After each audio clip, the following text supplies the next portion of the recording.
Hello' everyone, কি খবৰ? আশা কৰোঁ সকলো ভালে। স্বাগতম জনাইছোঁ মই অন্য এটা ভিডিঅ'লৈ। আজি ভিডিঅ'টো মটকৰ জীয়ৰী বাৰ্থডে, মটকৰ জীয়ৰী মানে ডিম্পি। তো ভিডিঅ'টো শেষলৈকে চাই থাকোঁ স্কিপ নকৰাকৈ, আৰু যদি ভাল লাগে লাইক কমেণ্ট শ্বেয়াৰ ছাবস্ক্ৰাইব কৰিবলৈ একদম নাপাহৰিব। তেতিয়াহ'লে ব'লক ভিডিঅ'টোৰ মাজলৈ। এইফালে আকৌ মটকৰ জীয়ৰী মানে আমাৰ ডিম্পি দুলীয়া কেক কাটিবৰ কাৰণে ৰেডি হৈ গ'ল। তো গাইজ চাই থাকক ভিডিঅ'টো শেষলৈকে স্কিপ নকৰাকৈ। তো এইফালে দেখিছে আকাশ দা, দেৱ ছাৰ, গৌতম ছাৰ, এইফালে পিংকি। তো ছাৰ পিংকিয়ে হেল্প কৰি দিছে ডিম্পিক, মানে কেক কাটিব পৰা নাই তো অকলে, তো অলপ হেল্প কৰি দিছে। তো ভিডিঅ'টো চাই থাকক স্কিপ নকৰাকৈ শেষলৈকে।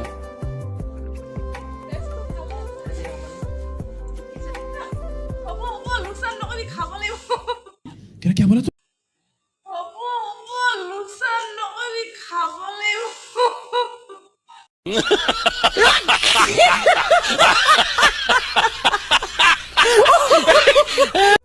গাইজ ভিডিঅ'টো আজি ইমানেই আছিলে, কেনেকুৱা লাগিলে ক'ব।